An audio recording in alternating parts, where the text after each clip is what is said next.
22.3. Oh man, a fire breather, a more difficult version of Fran, a lot of complexity in the approach of this workout. So let me start like we have done with the previous two workouts. We're gonna start with mindset and with a general theme. The first workout, 22.1, was all about consistency. The second workout, similar in many ways, was all about discipline. In this third workout, we're gonna apply those two things, but this workout is about ambition. I want you to be very ambitious, but I also want you to be very smart, because you have to know where to put that ambition. So the first thing is that there's shiny objects today. There's lots of skills, and there's levels, right? Like, this is clearly a workout that is designed so that you weave out people and you level them up. And so what that means is that like we're really going to be really emotional driven to get up in whatever level and so on, right? Like more than, I mean, that always happens in all the open workouts, but more so that regular. And so it's important to see that and not fall prey of that, right? Like we don't want to let the shiny objects decide our strategy. So what that means in practical terms is that I want to put your ambition when it matters the most. Have three considerations, go movement by movement, just with this theme. We'll go back to the technical aspects of the movement in a second, but just for the ambitious thing. So pull-up bar movements, where are you? Be very realistic about it. Do you have pull-ups? Awesome. Do you have chest to bars? Awesome. What's your capacity in them? Can you do 21 pull-ups unbroken? No? Okay. Then check yourself there and realize that like a little bit of a break in the pull-ups is not gonna take a lot of time, right? Like, be realistic there. On the chest to bars, is it worth to stringing them or not? What's your capacity there? Is 18 too much or not? How are you gonna approach them, right? That's important. Are you very close to the chest to bar but you don't have one? Decide that. And then muscle ups, the same thing. Are you close to them? Are you gonna able to do them or not? Keep in mind, both for the chest to bars and the muscle up, that there's a shiny object there that is like in the open. You might get your first one. Be smart. That is a lot of marketing. We see all these posts of people getting their first thing in the open. Super exciting, super proud of all that people. That's fantastic. But what does the open provide? You know, like, what does the context provide that makes you do that? Adrenaline, excitement, and effort. And sometimes that is exactly what you're lacking to get that skill that you're trying to get. But often it's not just that. Often there's a lot of prerequisites that lack. It's just that we always see like the good pictures. We don't see the hundreds and thousands of people that like try to get a muscle up and never got one in the open. Then that's like the overwhelming majority, right? Like, so chances are that you're in that boat with either of the skills. Most likely in the muscle ups, chest to bars. If you have pull-ups and if you have made to do the first part, I'm very confident that most people is gonna get at least one. And so decide that for yourself and be realistic, because you're gonna set up yourself for first session and you're gonna set up yourself in a context that is not very smart, in the sense that like, hey, I'm very far away from a muscle up. I don't have to buy myself time or be gentle in this initial strategy, because I'm not gonna get one today. I'm gonna try, but it's not lack of adrenaline, effort, and so on that I lack to get this muscle up. The open is not gonna provide me the things that I'm lacking. Is like prerequisites of strength, technique, experience, and time, right? Like, and so be realistic there with the movement. Decide where you're gonna die, because that's that's where you're gonna go, and so on. Double unders. What do we want by ambition? Well, decide. If you have never done a set of 42 unbroken, or your max set of unbroken is like something like 50, then maybe doing 42 unbroken is a little bit silly, because you're doing a max set before heavy thrusters, and so you're gonna jack up your heart rate a little bit too much. But breaking in set of 2 is not crazy, right? Like, and so be a little bit ambitious, but be flexible. one thing that I want to see in the double unders, and one way to be ambitious is like, okay, 42 regardless of your level is not going to be that much. Have a flexible strategy in which you're just going. Don't burn out. If your shoulders are already burning and you're like having to like tense too much to get the next rep, stop for a second, right? Like, so have a flexible strategy. Don't be smart. Stop yourself before you're going over the edge. And chill. One of the things that you can do the most in double unders is like the double unders in this workout are a buffer. You don't need to speed them up. You can use them as your buffer. They're not gonna take that long. They can be very chill. You can be just like here and relax, and that helps with the technique of the movement. That helps with the strategy, right? Now, if you struggle a lot with double unders, right, like meaning that you can get one, or you double, you single, double, single, double, or something like that, then your consideration there is different. Like, you have a way longer set, and you're gonna have to break it and so on, right? Like, so I think in this for this movement, being ambitious means being very flexible with the strategy. Means not letting the, like, try to get them done by relaxing, right? Like, it's not by rushing them that you're gonna be ambitious here. It's by relaxing them, by knowing that, like, if you relax them on your buffer, you're gonna be able to grab that barbell right away and go into the thrusters. And this leads us to our thrusters. Attack those motherfuckers. They're gonna feel heavy. Make peace with that. It doesn't mean you cannot do them. Just attack them. In the pull-up bar, a break is a jump, right? Like, you just have to. You can start right away. You do 5. You're right under. You jump, and the jump actually is aiding you with the movement. In a thruster, you have to do a clean each time that you drop that barbell, and that clean is not helping you with the thruster. It's like just taxing you, and so that's where you are ambitious, right? Like, and the good thing about thrusters is that despite the hate, you can use them to your favor. You can breathe through them. You can rest at the top, relying on your bone structure to help you out there. You can use the power of your legs, which are like powerful muscles and so on. So that's where your ambition should be, right? Like, be a little bit aggressive on the breakup strategy, a little bit aggressive on the breakup strategy. The way to do that practically is like, decide a very conservative strategy and move it up a notch. Don't go aggressive from like your first initial gut reaction, which is always aggressive, right? And so ambition. Ambition means having in your head, I'm gonna start the movement before I want to. If I'm like, you're not being ambitious. You pace it wrong, and it doesn't matter, but go for it, right? Like, go for it. Okay, so that's the mindset thing. That's the mindset aspect. I have talked a little bit about strategy, but let's make it more clear. Let's talk about strategy. Like, let's make it more explicit. Strategy for this workout. Listen, the most common CrossFitter mistake is the following. If you ask a CrossFitter to set up, to create the strategy for a marathon, this is how the CrossFitter will think about it. The CrossFitter will be like, well, the second half is a lot harder than the first half of the marathon. True.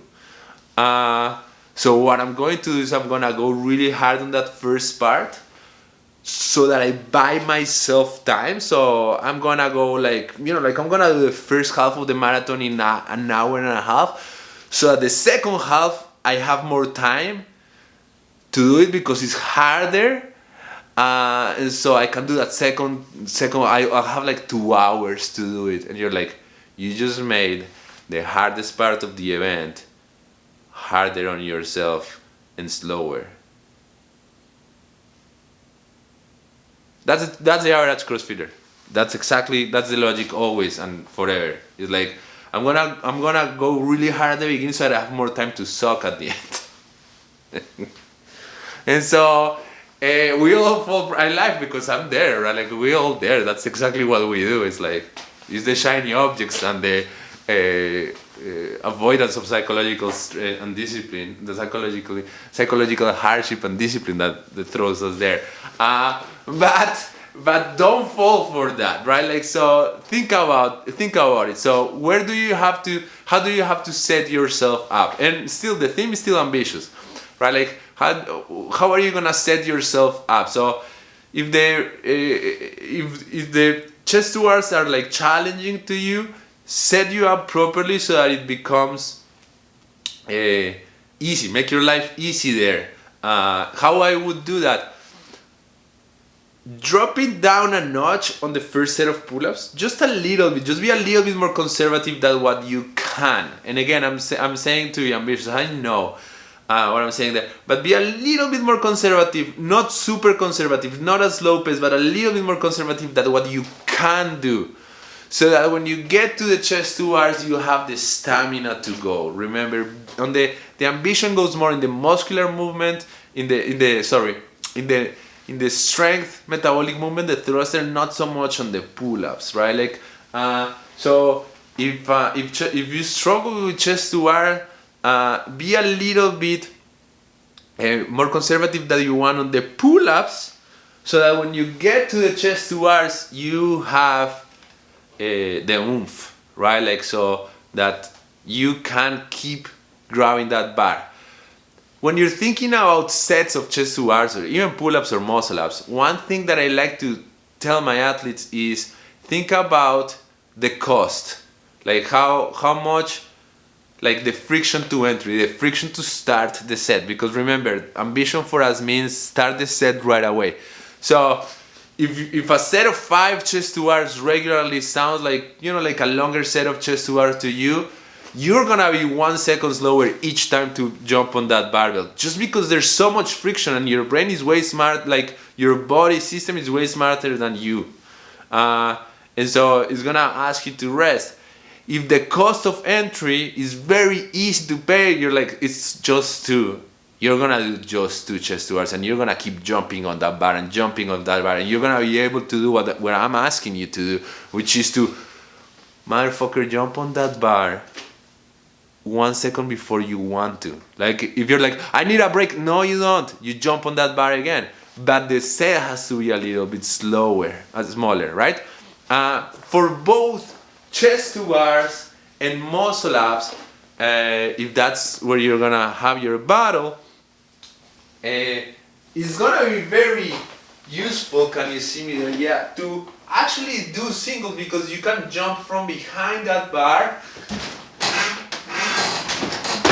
extend it, as you see I'm landing again behind, and I'm using that jump to do a pendulum and throw me up. So let me tell you about strategy and technique there. So if I jump from behind, this applies to the muscle up too. If I jump from behind, the pendular momentum is gonna throw me forward. What you have to think is you're gonna extend, and there's an imaginary button here that you're gonna touch in front of you. Right, like that's the only thing. So I'm gonna come here. I didn't do the chest or anything, but because the kick is the same for both. But as you saw there, it's gonna throw me back harder, and you're gonna be able to use the jump. The momentum from the jump is kind of doing a jumping muscle up or a jumping pull up smartly, and it's gonna throw you up, right? And so if you're doing singles on the muscle ups, or if you're doing short sets on those chest to bars, think about that in the sense that that little break, that start is gonna be beneficial often. Practice that, right? Like so again, jump from behind, instead, chest to bar, and I land right away, and I can just go. It's not gonna cost me much. Right? So that's on the pull-ups. On the double unders, I already talked about strategy there. I think flexible is the way to go. Just be very smart and be very realistic. Again, if 42 is a set that is too long for you, meaning that you have never done 42, you'll be able to get an unbroken one. I don't know if it's best. But it doesn't matter. The only thing that matters there is if you're tensing already too much, if you're feeling tensing and you're having to make too much of an effort, just take a breather. 1 second or 2. Just take a breather. You can be, because your objective on the double unders, and sometimes ambition can be misleading, is to not let your scarcity mindset, that like the time constraint that this workout create, tells you that you have to rush to buy yourself more time to get more to have more time for the muscle ups. That's a little bit of a trap, right? Like, and so because if you chill, you'll actually be able to jump better and be able to relax and not get frustrated and not get tense. And then when you get to the thrusters, which is when you can be aggressive and should be aggressive, then you can relax, right? Like, so have a flexible strategy there, a realistic. Again, if 42 is too long, then stop it. But like if you can do a set of 80, like there's no think about strategy here apart from being chill and assume that there are some trips that might happen, and if they happen, your task is to regain composure and not let them upset you, and that's obtained by breathing.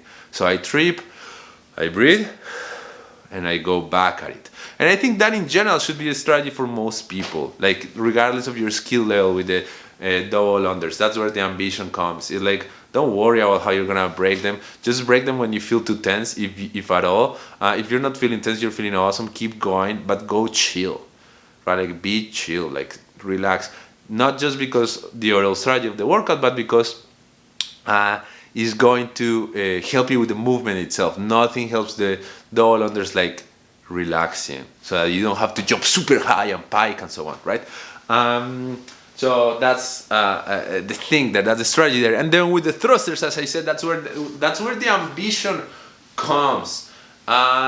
Be realistic. If you have never done thrusters at 135, but you're thinking you're gonna finish those muscle ups and so on, those thrusters are gonna get heavy. Don't go to muscular failure, but be a little bit aggressive. A little bit of a pointer of technique on the thruster. So on the thruster, boss yesterday was giving an advice that was kind of useful. The only advice that CrossFit.com gave was like, have not a full front rack but a mixed front rack. That's awesome for the vast minority of people that can have a very horizontal front rack. That's not most people, so I wouldn't worry too much about that. What I would worry the most is that the barbell is as far back on your shoulders and resting on your chest as much as possible, because in a thruster, if that is happening, then push press too, but if that is happening, I'm gonna be able to transfer a lot of momentum. If the bar is flying on my hands, there's not gonna be as much momentum transfer from the legs, and you're gonna be relying more on the arms. It's like putting a spring between you and the bar that is absorbing shock. It's not terrible, but you're gonna lose a lot of strength there, right? Second thing, when you're doing your reps, finish behind you so that you can rely on your muscle structure. Breathe and come back down.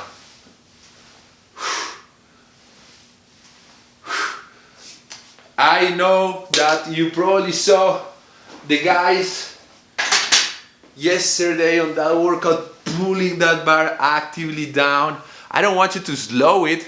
I would not recommend pulling it down. You don't need to increase the metabolic demands. Here, save the room for the up. Again, not slowing down. We're not doing a negative. We're letting that bar do the work.